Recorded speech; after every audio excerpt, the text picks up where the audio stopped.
Well, hold on. Warriors fans, hold on. Cheers.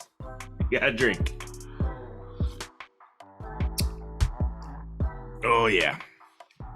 That's a 9% IPA, by the way, guys. So, Warriors lose 122-101. You gotta give credit where credit's due. Damn, fucking Lakers, man. This is a tough one to swallow a little bit. And you gotta give it to the Lakers. They came in, they hit a lot of great, tough shots. They hit a lot of three-pointers. They're not known for a three-pointing shooting team, and they were making them. You gotta give credit where credit is due. There's a lot of dude, I was watching all the social media, whether it's Twitter, Facebook, Instagram, doesn't fucking matter, man. I get it when you root for your team and everything, but when you really watch a game and dissect it, man, the better team won the series, guys. At the end, I'm a Warriors fan. I lived in the Bay for 13 plus years. I've always been a Warriors fan. Before that, I was a Jordan fan. Don't get me wrong, but I this was tough to swallow, and the reason being is because I felt like the Warriors could have won the series. Could they have, went back to back? Possibly. I don't think they have the size or I guess you could say the energy to win this year. You could see it in them. Steph was the only one that showed up. Guys, if you go look at the stat sheet, I think Steph was the only one in fucking double figures. That's it. And DiVincenzo, hey, shout out to him, man. Dante, keep that motherfucker. Re-sign him if you can. Warriors, if you guys didn't sign him to a long-term contract, that guy showed up. There was only two guys in double figures. Everybody else sucked ass. As a Warriors fan, that was beyond rough to watch when the greatest shooter of all time, the greatest 6'2" homie to play basketball in the NBA of all time, and nobody showed up to help him. And when I say that, nobody showed up to help him on offense. I understand when the shot is not going down. I understand when you shoot, your rhythm's in perfect condition and it's just not going in, then you do something better. You do something else to help the team. Nobody did anything else to help the Warriors tonight. But you got to give credit where credit is due. Dude, the Lakers played amazing defense. Their rotation, if you rewatch that, the rotation of the Lakers was spot on today. They made sure that the Warriors didn't really have that many wide open shots. And the ones that they had, Warriors missed. I mean, when you add 1 + 1 = 2, right? So, number one, if the team you're playing plays amazing rotational defense, number two, you can't make open shots, it's going to be a downfall effect. Now, my thoughts are Clay didn't show up the whole series. I'm surprised the Warriors even won 2 games. They probably shouldn't have. The only reason why they won because they had Steph. That was it. Is the truth, man. Nobody else showed up. Okay, one game was what? Game 5 that Draymond showed up. Other than that, guys, nobody showed up this entire series in regards offensively. Could be a little bit of both, though. Like I just said, Lakers played amazing defense against the Warriors the entire series. So, say what you want about the refs. Yeah, we can talk about that too. But like I just said, man, you got to give credit where credit is due. I'm not a huge LeBron fan. I think he's probably the greatest player of all time besides Michael. Actually, it's 1A, 1B. I couldn't tell you who's 1A or 1B or not. This is the honest truth, man. I've been in both generations. I lived in both generations to watch them. And don't get me wrong, man. LeBron is not even close to where he was 5 years ago, guys. And he was able to do his part. That was the thing, man. He played his part. So a lot of people, crumb on LeBron, like you need to take over the game and everything. He understands his role. That's the thing. he works in spurts. He's 38 years old, dude. I'm fucking 42. So I understand as a 38-year-old man playing at the highest level of the NBA, you got to conserve your energy and work and play in spurts. That's why there's people like, dude, why is not LeBron doing this? Why is he not scoring? Why is he not shooting? Why is he doing? Dude, you got to play in spurts when you get to a certain age. And I believe LeBron did that to a T. This is the thing. If they end up winning a championship, guys, I'm telling you, LeBron, in my eyes, and I am the biggest Michael Jordan fan. This is the thing. I don't think they're going to win it. But if they do, because of LeBron, he's the greatest of all time, guys. And this I want to puke when I say that a little bit. And I like LeBron. I don't love him. I don't think he's not my favorite. But if he wins this next championship, holy shit, he is the greatest of all time. But you guys understand the way he structured his game now as an older man in the NBA, he is fixing it, working, playing the hardest as he can in spurts. If you guys watch him, he plays in spurts. And that's the way it goes. Now, having Anthony Davis helps. Anthony Davis played amazing defense in this series. You can't, anybody can laugh and say he's soft and all that shit. His defense completely changed the way the Warriors play. When I say that, it's because the Warriors couldn't score inside of pretty much the lane, period. They couldn't just go in and drive in and lay it up because you know what? Anthony Davis swatting that shit, guys, all day, the whole series. So goes to show you defense wins games, championships, possibly, but it should win it. And my thing is, what are the Warriors going to do? I'm a big Warriors fan. What are they going to do next year? There has to be some changes, and I say this is the thing.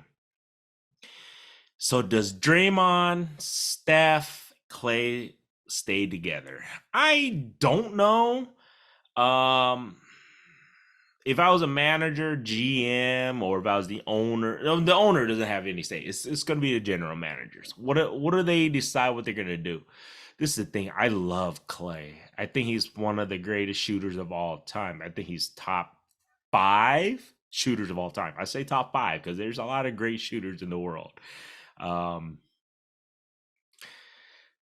Is it time to move on from Clay? So this is the thing. The contract wise is him and Draymond. They're due for a contract negotiation. It's might be time, guys. As much as I love Clay, if he doesn't take a pay cut, and same thing with Draymond, if you can't, because I mean they're gonna want their max, man. And I can't hate on them if they want the max that they can get, because no matter where if they decided to go, they would get a max contract no matter where they go. But in a sense, it doesn't make sense if you're a Warriors GM, if you're the Warriors, you're watching your salary cap and everything, to keep both of them at the max contract. It really doesn't make sense if they're not producing. Now, if you watch his entire playoffs, as much as I love Clay, I'm the biggest Clay fan. He didn't produce. Simple as that. Simple. You can love the guy, but he didn't fucking produce. Draymond, he produced here and there, and he did produce game 5. He did of this series, and he produces defensively, rebounds, and he was never expected to score. So you have to understand, you have to play your roles when on your team. Draymond's not expected to score. The reason why the Warriors won game 5 is because Draymond stepped up and scored 20 points, guys. Yeah, you have to understand that. If Draymond didn't do that, nobody else was doing that. So you have to understand, Clay wasn't doing that. Nobody stepped up offensively. So for them to even make it to a game 6 is because Draymond stepped up offensively. And that's a shitty thing to ask a guy who's never been an offensive guy on his team. So Clay didn't step up. Jordan Poole, man, we talk about him, and he's been broke like a joke. His defense is shit. I was the biggest Jordan Poole defender, and I still am. I think his game still has a lot of development to be. I still think he can be a great star in the league. I do not believe it's going to work with the Warriors and for him to take to the next level. And the reason I say that is because it's not fair to him, but everybody's going to fucking compare him to Steph. It's just, it is what it is. No matter what he says or does, everybody's going to expect him to produce, to do the same stuff, show the same leadership as Steph, and be the same player as Steph. And he's not. Everybody's different. And it's not fair to him. But if you play on the Warriors where they have Steph Curry, they're going to compare to him, and they're going to expect you to bring the next squad or whatever to that level. It won't happen. So my thoughts are, if I was the Warriors, I think it's time to move. I think it is time to move on certain players. I think Steph, in my eyes, Steph Curry probably has maybe 2 more prime years. Then obviously father time wins. So I would say two more prime years of Steph Curry. And then after that, I still think there's 5 more on top of that. So I think there's 7 years of Steph Curry. I say 2 of prime, and I think 5 years after that, because if you can shoot lights out, you don't have to, be the point guard. And it's you just be spot up shooter. And you can still keep Steph for that many more years. However, you still have Steph at his prime for 2 more years. I think you're going to have to figure it out. And I think you have to move on from, in my eyes, you're going to have to move on from Jordan Poole. You can trade him. And the reason why I say that is because he has assets. Like you can trade him and get something back for him. What you going to trade for him? I don't know. You probably want to do some size. Warriors were undermanned in regards to size-wise this year. So I would trade, as much as some people might hate, but I'd probably trade Jordan Poole if you can. Because right now it's going to be tough, though, because, after this series, everybody's going to be like, Jordan Poole, blah. But I would trade him. Most likely, I would re-sign Draymond. A lot of people were like, huh?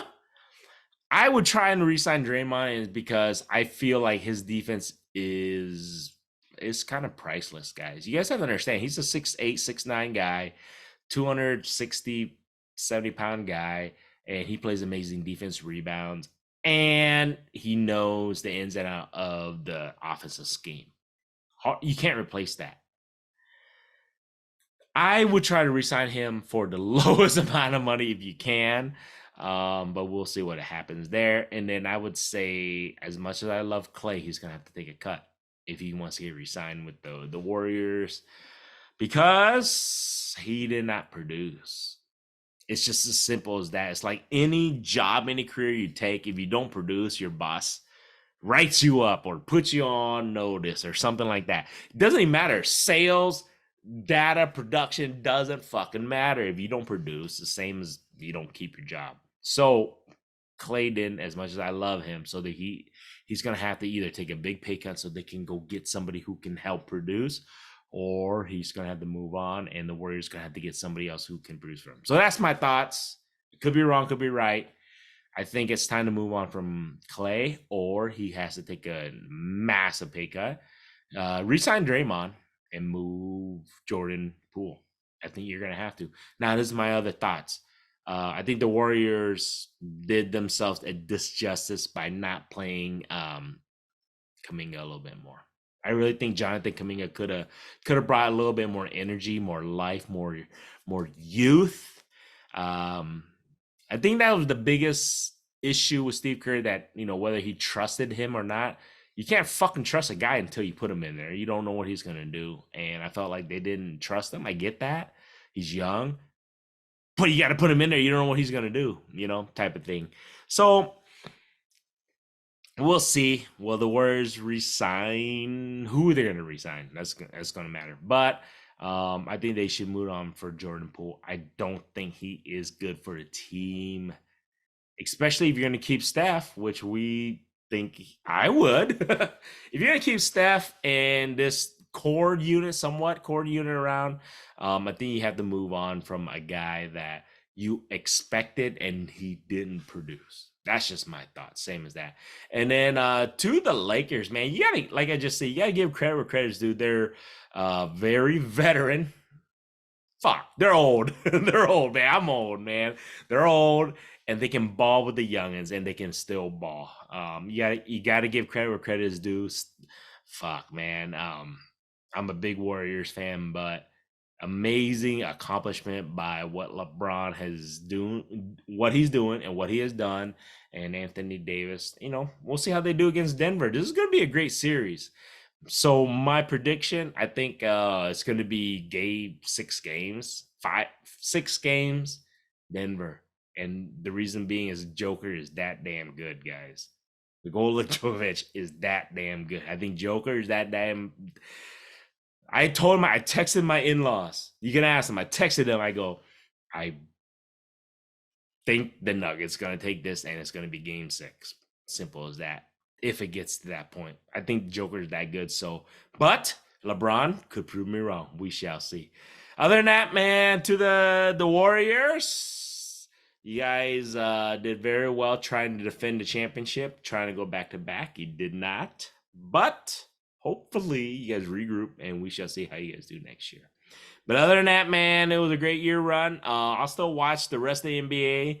That kind of sucked, but 8. Oh, I didn't get into it. Before I end this one, hold on. I'll take a drink. So, all you Warriors fans, you guys gotta fucking hate on the refs. Stop. Enough. I get it. You have to understand, man. Home court, not home court. Refs, they're freaking human. They were trying to call whatever they see, whatever they can do, okay? They were not trying to control the game. Don't get me wrong. I was yelling at my TV, screaming at the refs, but they did not lose the game. Did they affect it? Meh. Did they, was it rigged? No. At the end of the day, guys, you have to understand the refs, they called it as, in reality, I kind of wish we had these same refs that we had for this game for the entire series. And I say that because they called a lot of physical play today. And everybody was hating on them and then blah, blah, blah, blah. I thought the refs actually called it somewhat fair. Now I'm going to get hated on this shit. But I really did. There was a lot of calls I hated what they called for. I was yelling at the TV, let them fucking play. But the thing was, they didn't let them play on both sides. So if they let one on one side, whether it's the Lakers, the Warriors play, I totally understand that. But they called this game completely tight. And they called it completely tight for both sides. So I'm okay with that. If you're consistent on both sides. I knew that, and you should know this right now because you watched the game. Both teams are bitching and crying about the fouls, the non-fouls, whatever the case may be. Because it was called equally fair in my eyes. So is what it is. You can't blame the refs on this one. You can't blame the refs when Klay Thompson goes fucking like 0 for 20 for like about 20 minutes, it felt like. And then, Jordan Poole can't make a 3. Nobody can make a shot. You can't blame the refs on that stuff. So my thoughts are, yes, the refs could have been better. I felt like they could have let this game play out a little bit more physical. It would have helped the Warriors. This is the truth.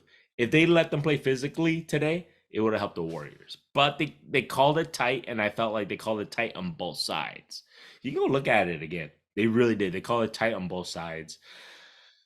They're fair. So it is what it is. So everybody quit bitching about the refs. It doesn't matter, man. They were broke.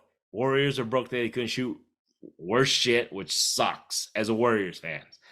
But we shall see what happens next year. So other than that, guys, I just want to throw that in. Quit bitching about the refs. Cheers. Enjoy the rest of the NBA playoffs. It's going to be exciting. You still exciting. I'm a Warriors fan, but still going to be exciting because you still got the Nuggets versus LeBron and the Lakers. Then on the East, we still got Game 7 still coming up, man. We still got a 76ers and Celtics Game 7. Y'all gotta go watch that on the Eastern Conference Finals. And then, man, Jimmy Buckets, bro. Don't hate on that guy, dude. He is a fucking baller. Y'all gotta start watching some of Jimmy Buckets. Jimmy Butler is the shit. So Miami Heat sitting there chilling, drinking a beer with me. Let's see who they're gonna end up playing. So there you guys go, man. Love this shit. If you guys love this shit, subscribe.